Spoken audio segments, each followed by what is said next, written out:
जो मजहबी लोग हैं, तमाम संप्रदायों के लोग हैं, वो एक शब्द में हमारी बातों का जवाब देते हैं, ये नए वेदांती। पुराने वेदांती तो कुछ दूसरे थे, वे ईश्वर भगवान को मानते थे। ये नए वेदांती। देखिए, इस भूमंडल पर भारत को छोड़कर के तमाम देश साइंस की तरफ मुड़े, पदार्थ विज्ञान की ओर मुड़े और पदार्थ विज्ञान की इतनी तरक्की कर डाली, इतने हथियार अस्त्र शस्त्र बना डाले कि आज मानव जीवन खतरे में। वर्तमान युद्ध जो चल रहा है, उसमें एक देश ने दूसरे देश को कैसे बर्बाद कर दिया, कितने लोग मारे गए, और अब भी उसके बाद कई देशों को अपने युद्ध के स्तर और हथियार और अस्त्र शस्त्र के भरोसे मिटा देने की धमकी देते हैं। तो साइंस ने तरक्की किया और तरक्की करते करते मानव को नष्ट करने का हथियार बना लिया है, एटम बम बना दिया है। अब एटम बम की विभीषिका हमको कहने की जरूरत नहीं है, आप सभी लोग जानते हैं। सन 1945 में जापान में हिरोशिमा और नागासाकी पर अमेरिका ने जो बम गिराया था, उसका परिणाम आज भी लोग भुगत रहे हैं। आज भी उस क्षेत्र की संतानें अपंग अपाहिज पैदा होती हैं।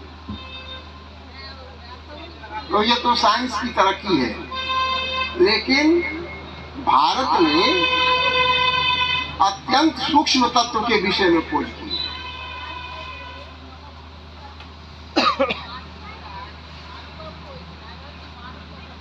बहुत प्राचीन काल से, ऋषियों मुनियों के जमाने से, आजकल के लोग तो हम लोगों को नया मुनि कहते हैं, कितने नौका मुनि लोग हमें, लेकिन हम कहते हैं ऋषि। प्राचीन ऋषियों मुनियों के जमाने से इस सूक्ष्म तत्व की खोज हो रही है कि संसार का नियंता कौन है, संसार को बनाने वाला कौन है, शरीर को बनाने वाला कौन है। पता नहीं क्यों ऐसी जिज्ञासा है लोगों में, खास करके भारतीय लोगों में।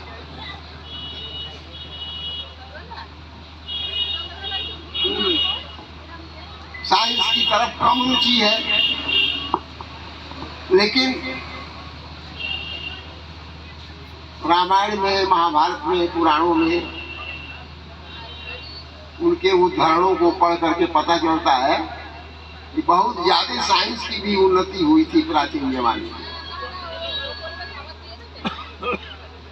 दुर्योधन अपने अस्त्र शस्त्रों के ही बल पर महाभारत जैसे युद्ध को होने दिया। श्री कृष्ण के लाख समझाने के बाद भी युद्ध हुआ और सब मटिया मेट हुए। कौरव और पांडव, कौरव तो नष्ट ही हो गए, पांडव को भी कुछ नहीं मिला। आत्मा की शांति के लिए हिमालय पर गलने के लिए जाना पड़ा कि शायद हिमालय पर गलने पर शांति मिल जाएगी। तो युद्ध जो है, इससे शांति नहीं मिलेगी। युद्ध तो लड़ाई है, झंझट है, फसाद है। तो हमारे भारतवर्ष की रुचि खास करके अत्यंत सूक्ष्म तत्व को खोजने के विषय में है। आज भी विदेशों में भी लोग गॉड पार्टिकल खोज रहे हैं। तरक्की करते करते करते अब इतना उब गए हैं कि गॉड पार्टिकल की खोज करना चाहते हैं। देखिए, बर्फ आप अपने फ्रिज में जमाते हैं, तो पानी से जमता है और बाहर निकालने पर फिर पानी हो जाता है। और आग पर चढ़ाते हैं तो गैस उड़ जाता है, पता नहीं क्या होगा। अब हो गया ना इसी।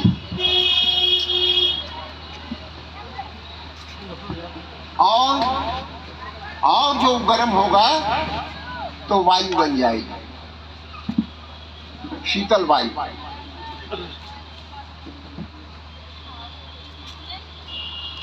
और वायु सूक्ष्म होगी तो कहते हैं कि ईथर बन जाएगा। ईथर, वैज्ञानिक भाषा में ईथर, जिसको अपने यहाँ की भाषा में आकाश कहेंगे। तो वो जो बर्फ का टुकड़ा था, पानी हुआ, बर्फ हुआ, गैस हुआ, हवा हुआ, आकाश हो गया, माने बिल्कुल अदृश्य हो गया।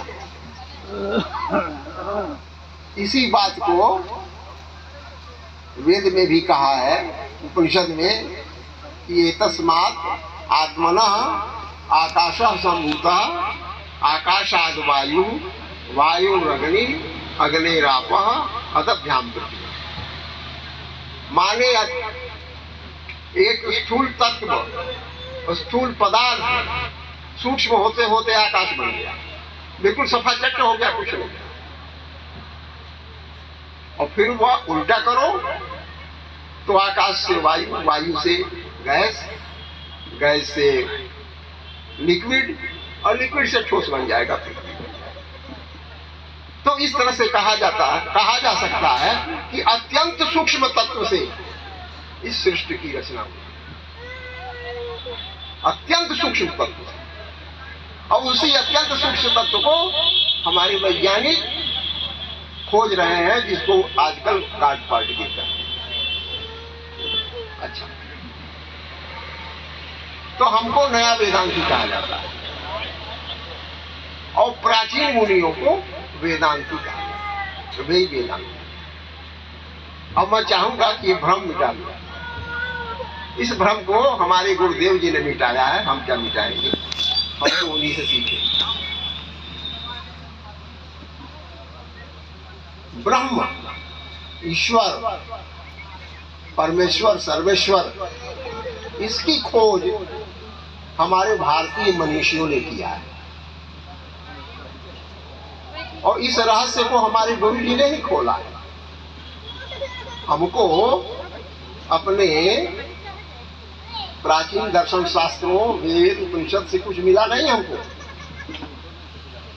यह खोज हमारे गुरु जी ने खोला। कहा वेद का अर्थ वेद से लगाओ, रामायण का अर्थ रामायण से लगाओ, गीता का अर्थ गीता से लगाओ, तब ठीक होगा।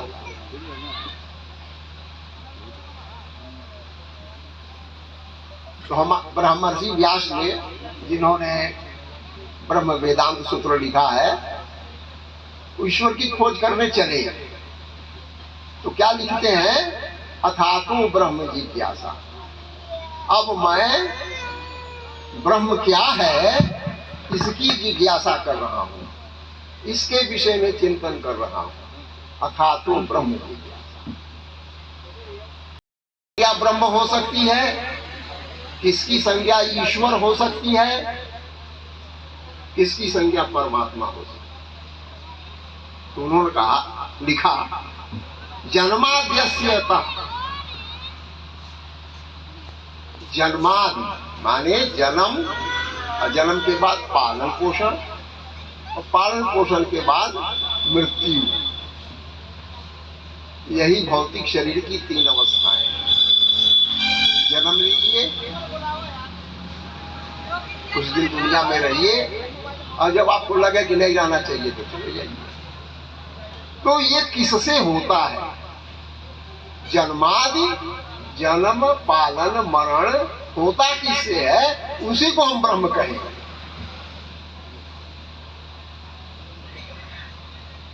एक उपनिषद में भी है कि यतो वा ईमान जातानि जायन्ते येन जातानि जीवन तत् पर्यन्त अभिसंविशन्ति तद विजिज्ञास्व तद ब्रह्म। उन्होंने यही परिभाषा दूसरे उपनिषद में भी दिया है कि यतो वा इमानि भूतानि जायन्ते, जिससे ये भूत पैदा होते हैं। तो भूत कौन? एक भूत तो होता है हमारे गांव में, भूतों से लोग डरते हैं, भूत पकड़ लेगा, वो अदृश्य होता है, लेकिन पता नहीं कैसे लोग जान जाते हैं कि ये भूत है। तो वह भूत नहीं। भूत का जो मतलब है हो चुका, भूत माने जो हो चुका है। प्रेत कहते हैं, भूत प्रेत। प्रेत का मतलब समझते नहीं, तो समझते हैं भूत प्रेत जो होता है उसको दाढ़ी जटा होती है, उसका पैर पीछे की ओर होता है और वो लड़ाई करता है, पकड़ लेता है। हमारे गांव में बहुतों को भूत पकड़ा था, लेकिन जब हम मुनि समाज में आए तो हमें भी डर लगता था भूतों का। तो दूर में खेती है, तो हम रात को जाते थे भूतों से बात करने या उनको पहचान करने, रात को जाते थे और किसी को साथ नहीं लेते थे। जाते थे, डर तो लगता था हृदय में, लगता था, लेकिन हम कहीं पाए नहीं। सुनता हूँ भूत लड़ते थे, गाली देते थे, मुंह मारते थे। एक साधु महात्मा थे, उन्होंने हमसे कहा कि देखो भाई, भूत तो होते ही हैं, और फला जगह हमको भूत मिला था लेकिन हम डर के मारे भाग गए। हमने कहा देखिए महात्मा जी, इस तरह से सत्य का पता नहीं लगेगा। अगर आप भूत को जानना चाहते हैं तो जहां आपने देखा है वहां जाइए, उनको पकड़िए, देखिए वो ठोस है कि अदृश्य है, कैसे है कि हवा जैसे है। तो कोई भी आप रिसर्च करेंगे तो रिसर्च के लिए डरने की जरूरत है। हमारे बहुत बड़े वैज्ञानिक हुए हैं, जगदीश चंद्र बोस, जिन्होंने यह पता लगाया था कि पेड़ पौधे भी जीवित होते हैं, उनमें संवेदनाएं होती हैं। उनसे बहुत लोग जलते थे वैज्ञानिक। जलना मनुष्य का एक स्वाभाविक गुण है, और स्वाभाविक तो हम नहीं कहेंगे, और प्राकृतिक गुण है, राक्षसी गुण है। हर मनुष्य में दो प्रवृत्तियां हैं, राक्षसी और दैवी। तो ऐसी प्रवृत्ति है। लोग मानते नहीं थे कि नहीं नहीं ऐसा नहीं होगा, पेड़ों में जीव नहीं है, पत्तियों में जीव नहीं है। उनका है, तो उनका ठीक है, पोटेशियम साइनाइड डालिए उस पर, और अगर वो पत्ता जल जाता है, मुरझा जाता है, तो मान लेंगे कि उनमें जीव है। तो सबों ने ढोंग रचा, फर्जी कार्बन पोटेशियम साइनाइड लाए और पत्तों को गिराए, तो पत्ते जले नहीं, मुरझाए नहीं। तो बसु जी को बहुत आश्चर्य हुआ, कहा देखो पोटेशियम साइनाइड जो है तो जीभ पर रखते ही मनुष्य को मार डालती है, कि तुम्हारे पोटेशियम साइनाइड का हम स्वाद लेंगे, अपनी जीभ पर रखेंगे, अगर हम मर जाते हैं तो जानो हमारा सिद्धांत गलत है। जीभ पर रखा, कुछ नहीं हुआ, वो सबके सब लज्जित है। तो रिसर्च करने के लिए हमें हिम्मत की जरूरत होती है। हिम्मत नहीं करेंगे तो सत्य को नहीं पाएंगे। हमारे गुरु जी ने थोड़ा हिम्मत नहीं किया। इस सत्य के प्रचार में जगह जगह उनको तकलीफ दी गई। एक जगह मध्य प्रदेश में उनको प्राणघातक विष दिया गया, लेकिन वो इस सत्य के प्रचार से दिए नहीं। तो यह जो है शोध ऐसा होता है। ये तो ईमान भूतानि जायन्ते, भूत पर हम बता रहे थे। तो भूत होते नहीं है, जानिए, पक्का जानिए। अगर आपके मन में डर है तो भूत दिखाई देगा, अगर आपके मन में डर नहीं है तो भूत कहीं नहीं है, भूत बैताल कुछ जगह ही नहीं।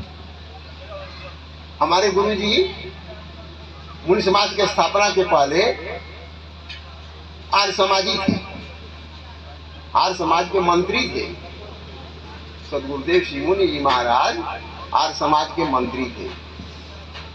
तो हमारे गोरखपुर में आर्य समाज मंदिर है, वहां सभा हो रही थी और मंत्री जी को बोलने का अवसर मिला। तो उन्होंने यही कहा कि स्वामी दयानंद सरस्वती ने हमारा 20 वर्ष का समय बता दिया। उन्होंने भूत प्रेतों का खंडन किया है और इस काम के लिए हमको 20 वर्ष लगते तो उन्होंने हमारा 20 वर्ष बचा दिया। लेकिन जिस निराकार ईश्वर की कल्पना स्वामी दयानंद सरस्वती ने की है और आज समाजियों को बतलाई है, अब उस निराकार ईश्वर का भी हम खंडन करके उसको सफा चट कर दें। ऐसे हमारे गुरु थे। अंत में उनको मंत्री पद खोना पड़ा, माने आर्य समाज से छुट्टी। आर्य समाज के जो पदाधिकारी थे, अध्यक्ष उपाध्यक्ष, उन्होंने कहा आप जाइए, अब आर्य समाज का काम आप करिए।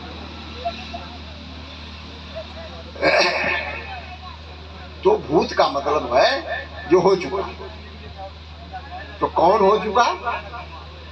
देखिए, यह शरीर जो है पहले नहीं था, मां के पेट में ये आया और जन्म लिया, तो हो चुका, यह हो चुका। इसी को भूत कहते हैं। भूत माने जीवधारी, भूत माने जीवधारी। तो जन्माद्यस्यतः, जिससे जन्म आदि होते हैं, यतो वायुमान भूतानि जायन्ते, जिससे ये तमाम भूत पैदा होते हैं। भूत माने जीवधारी। और एन जातानि जीवन, और जिससे ये बहुत दिन तक जीवित रहते हैं। अयत पर्यंत अभिषम विषम तद विजिज्ञा,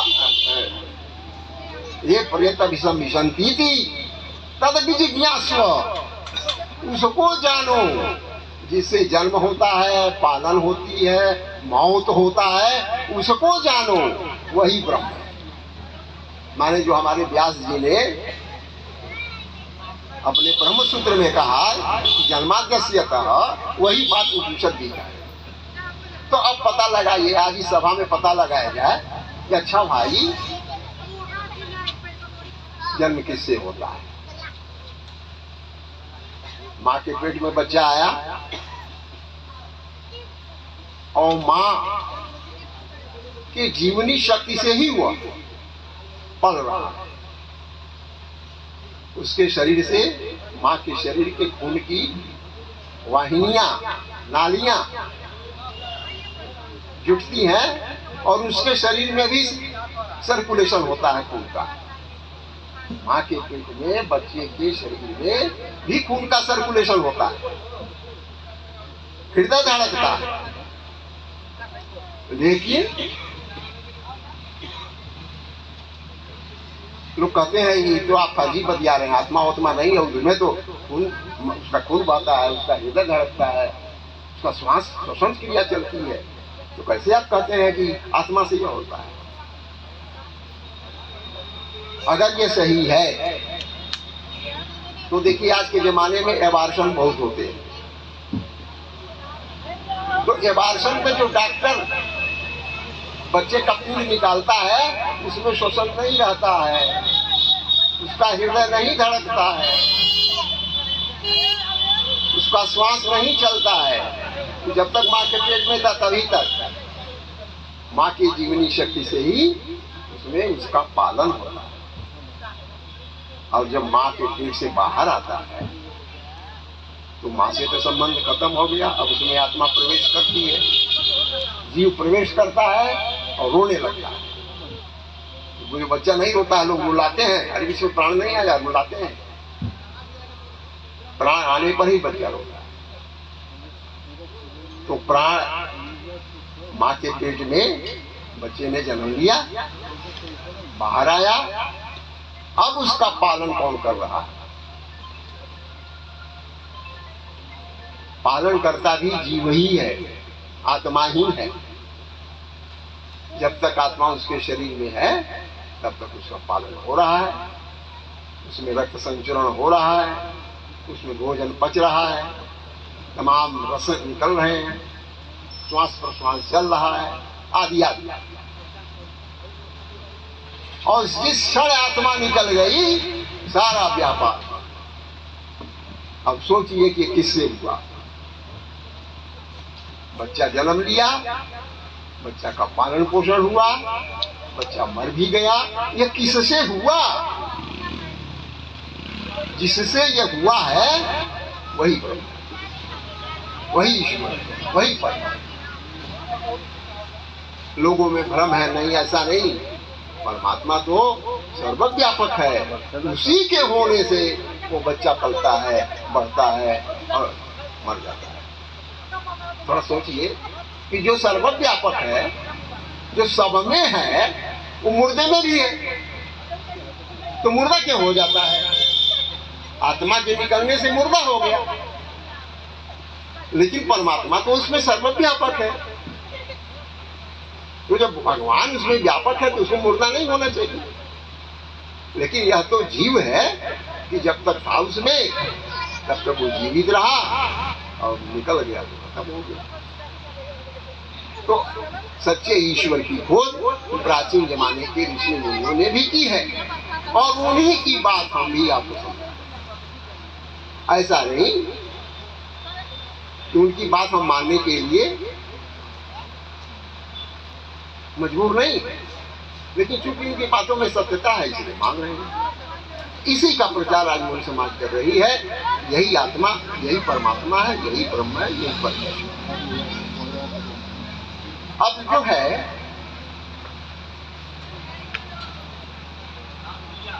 रुक जाए, रुक जाए। हाँ, हाँ?